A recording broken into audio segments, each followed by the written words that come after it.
भारत की किस्मत में जिल्लत और रुसवाई लिखी जा चुकी है। वो दुनिया के तमाम फोरम्स पर जंगी मुजरिम की हैसियत से पहचाना जाता है। काले कवानीन का नफाज करने या बुनियादी इंसानी हकूक की संगीन खिलाफ वर्जियाँ करने में भारत ने दुनिया भर में सबसे ज्यादा नाम कमाया है। अक़लियतों के खिलाफ मजालिम, उनके मजहबी मकामात की बेहुरमती करना और तबाह करना हिंदुत्व के इंतहा पसंदों का मामूल बन चुका है। मोदी एक जानिब बुनियादी इंसानी हुकूक और अक़लियतों के तहफ़्फ़ुज़ का जाली रोना अक़वाम मुत्तहिदा की जनरल असम्बली में रोता है और दूसरी जानिब इंतहा पसंद हिंदू पुलिस और भारतीय सुरमा फ़ौज के एहलकार आसाम और भारत के दूसरे इलाकों में मुसलमानों के खून से होली खेल रहे हैं। इनको इनकी ज़मीनों से बेदखल किया जा रहा है, इनके घर जलाए जा रहे हैं, इन्हें कत्ल करके इनकी लाशों की बेहुरमती की जा रही है। हाल ही में भारत रियासत उत्तराखंड में आरएसएस के गमाश्तों ने एक गिरजाघर पर हमला कर दिया और इसमें मौजूद ईसाइयों को तशद्दुद करके कत्ल कर दिया और गिरजाघर को तबाह कर दिया। नाज़रीन, भारत में मुसलमानों और सिखों और ईसाई के में भी जुनूनी और वहशी हिंदुओं की दहशतगर्दी की भीड़ चढ़ना शुरू हो गए हैं। फ्रांसीसी खबर एजेंसी के मुताबिक शुमाली रियासत उत्तराखंड में आहिनी रॉड्स और डंडों से लैस सैकड़ों हिंदुओं ने एक चर्च पर उस वक्त यलगार कर दी जब वहां खवातीन, बच्चे और मर्द इबादत में मसरूफ थे। हिंदू इंतहा पसंद दहशतगर्दों के हमले में मुतादिद ईसाई जख्मी हो गए और इमारत और आलात को शदीद नुकसान पहुंचा है।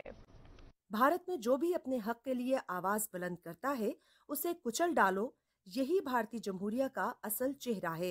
भारतीय रियासत पंजाब के गरीब किसान अपने हुकूक मांगने की पादाश में जुल्म और तशद्दुद का शिकार बनाए जा रहे हैं।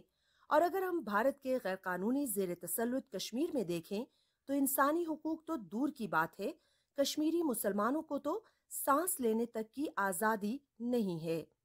रोजाना की बुनियाद पर मासूम और निहत्थे कश्मीरियों का कत्लेआम, उनकी जायदादों की तबाही, छापे और जाली मुकाबले भारतीय फौज का मामूल है। कश्मीरियों की इज्जत नफ्स को पामाल करने के लिए कश्मीरी खवातीन की बेहुरमती करना, उन्हें इज्तमाई ज्यादती का निशाना बनाना भारतीय अफवाज का रोज का मामूल बन चुका है, जो कि इंसानियत के खिलाफ एक संगीन जुर्म है और जंगी जराइम की मद में आता है। I want to address the international community. First, the UN.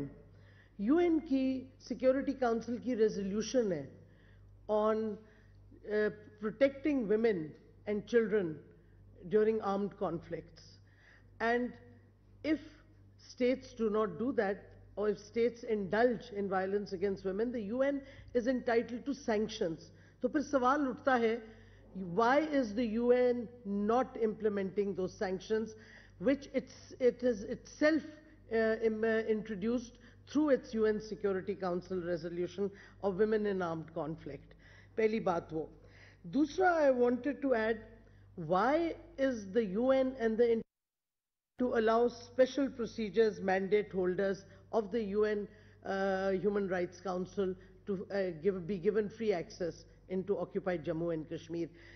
ये ऑक्यूपेशन और एनेक्सेशन के कवानीन हैं, conventions international including the Geneva convention, and there are specific rules of what an occupation power can do और क्या वो नहीं कर सकता, और India has violated all those. And I want to call on the UK also, जिसने special sanctions laws बनाए after they left the EU. And why is the UK, because of business interests, not bothering to assert itself on the human rights issue. हाल ही में पाकिस्तान की जानिब से भारत के गैर कानूनी ज़ेर तसल्लुत कश्मीर भारतीय अफवाज के जंगी जराइम और इंसानी हुकूक की पामालियों की एक तवील फहरिस्त, एक डोसियर मंजर आम पर लाया गया है, जिसमें भारत का असल मकरू चेहरा दुनिया के सामने आश्कार हुआ है।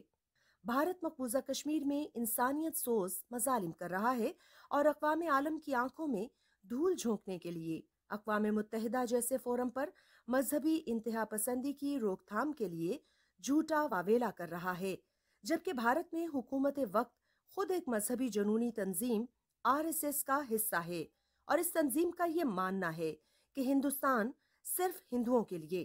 यही वजह है कि भारत में कभी मुसलमानों, कभी सिखों, कभी ईसाइयों और कभी दिल्लतों को आरएसएस निशाना बनाती है। भारत के ये जुनूनी हिंदू न सिर्फ भारत में आबाद दूसरे मजाहिब के लोगों के लिए खतरा हैं, बल्कि अगर आलमी बरादरी ने बरवक्त भारत की इंतहा पसंद हुकूमत को इसके मकरू अजाइम से ना रोका तो भारत पूरी दुनिया में एक दहशतगर्द मुल्क बनकर उभरेगा और पूरी दुनिया के अमन को खतरे में डाल देगा।